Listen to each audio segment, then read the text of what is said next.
Yeah.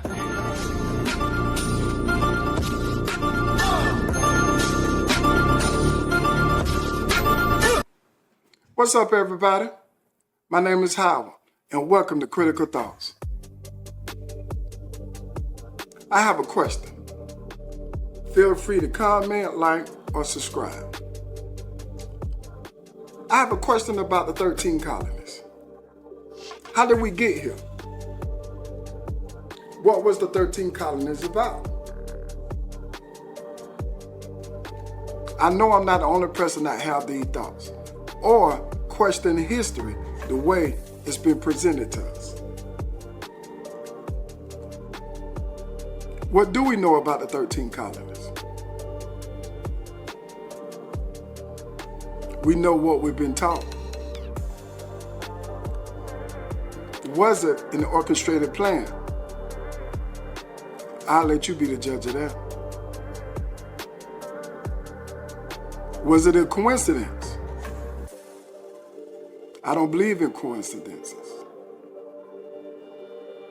Let's talk about it right here on Critical Thoughts. What do we know about the 13 colonies? Well, we know it was divided into 3 territories: the New England colony, the Middle colony, and the Southern colony. We'll discuss each colony shortly. What do we know about the 13 colonies? Well, we know the original 13 British colony was founded along the eastern seaboard back in the 17th and 18th centuries. And those states are New Hampshire, Massachusetts, Connecticut, Rhode Island, New York, New Jersey, Pennsylvania, Delaware, Maryland, Virginia, North Carolina, South Carolina, and Georgia. Now, this time span spread between the years of 1601 and 1799. Keep in mind that this is also the time period of American slavery. This wasn't the first colonial outpost, but this is where the colonials eventually pushed back against British rule and designed their own version of government to form what we call the United States. What's a colony? We know what a colony is. A colony is a group of people who leave their native country to form in a new land a settlement subject to or connected with the parent nation. Now, what was the purpose of the English expansion? Some people call it an expedition.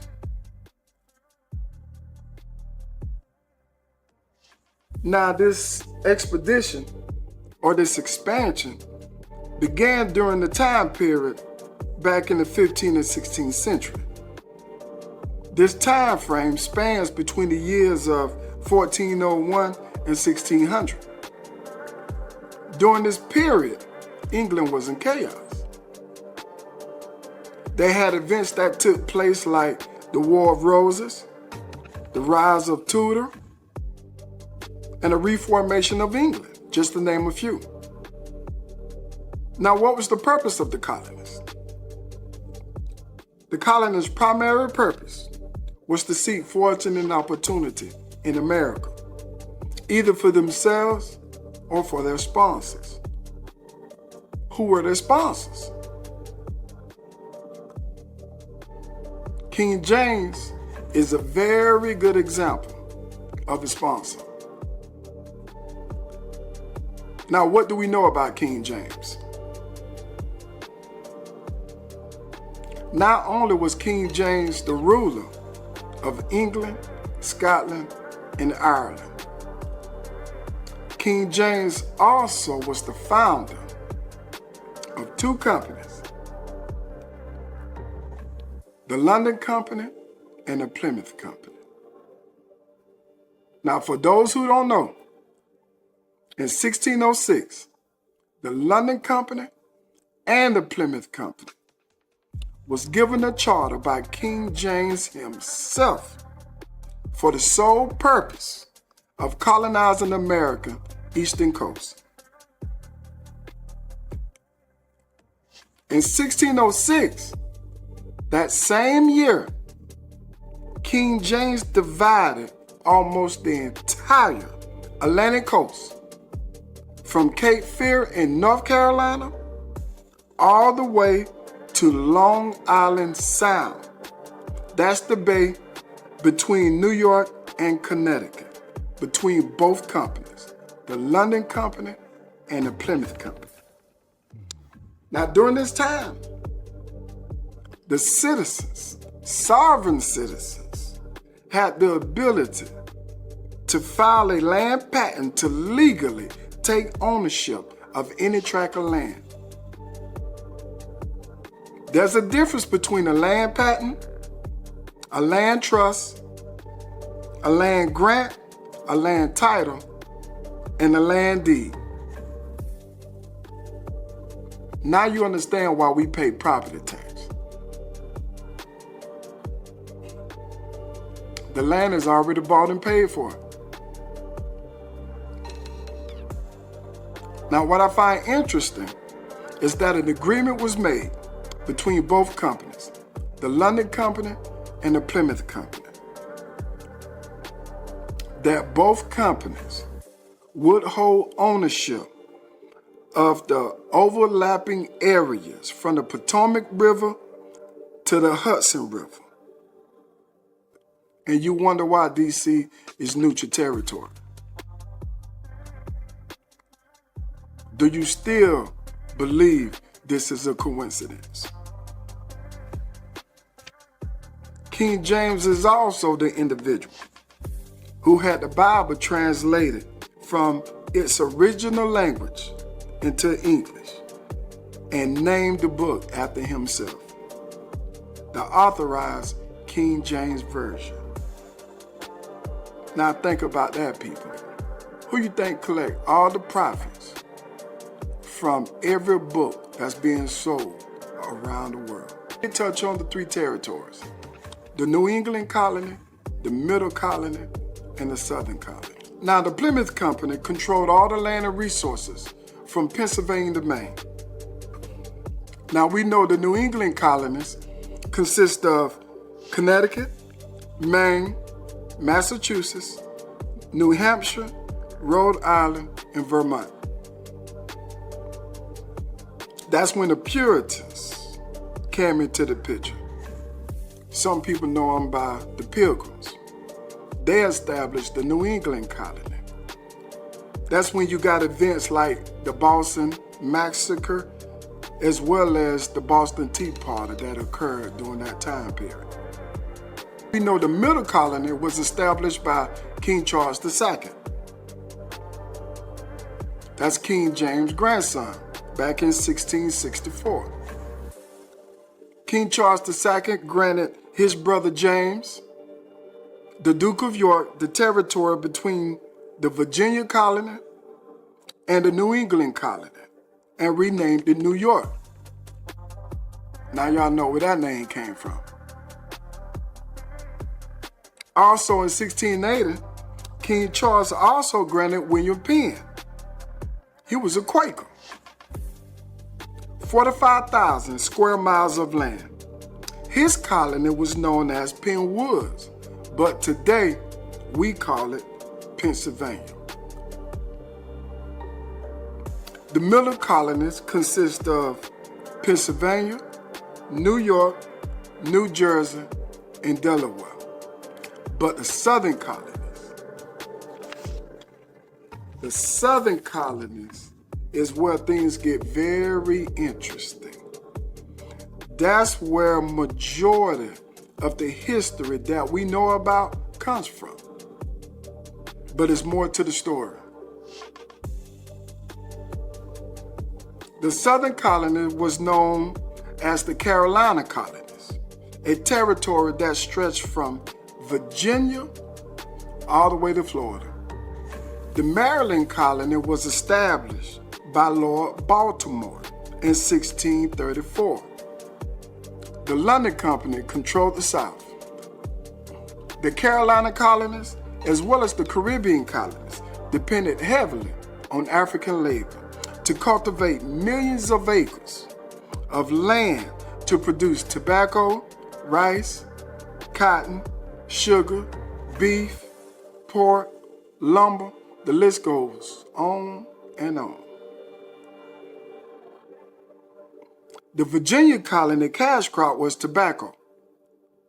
The Carolina colony's cash crop was tobacco and rice. Cotton didn't come into the picture until the invention of the cotton gin in 1793.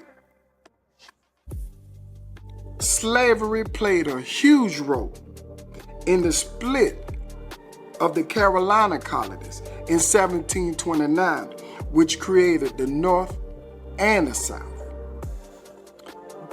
The Georgia colony was created solely as a buffer zone in 1732 due to the Spanish settlement in Florida. The Southern colony's economy depended on the plantation system. That's what caused the Civil War to break out in 1861, whether people want to believe it or not. The plantation was big business. It was the economic foundation and the currency of the colonies at that time. The plantation was Wall Street itself. The South was producing 75% of the world cotton at that time. The estimated value of the plantation industry was around $3 billion. And this was back in the 1860s, which was worth more than the combined value of all the nation's railroad, factories, and banks at that time. The South had more millionaires per capita than anywhere else in the nation. And this explained the reason why Willie Lynch, back in 1712, stood on the banks of the James River and said, and I quote, "I am here to introduce to you a method of solving problems. Ancient Rome would envy us if my program wasn't implemented." Now, in the beginning, I posed 3 questions. 1, what do we know about the 13 colonies? 2, was it an orchestrated plan? And 3, was it a coincidence? Feel free to comment, like, or subscribe. I'll let you guys be the judge of that. I have my own thoughts, but I just want to read your comments and just see what you guys leave behind. In closing, the events that led to the rise of the 13 colonies also led to the Boston Massacre in 1770, the Boston Tea Party in 1773, the Battle of Lexington and Concord in 1775, the Revolutionary War in 1775, the Declaration of Independence in 1776, the Continental Congress in 1774. Also, the Treaty of Paris in 1783. 3 is what ended the American Revolution, and also allowed the Brits to recognize the 13 colonies and also give the 13 colonies their independence. The Betsy Ross flag was adopted during the American Revolutionary War. And we all know about the 13 stripes, 13 stars represent the 13 colonies.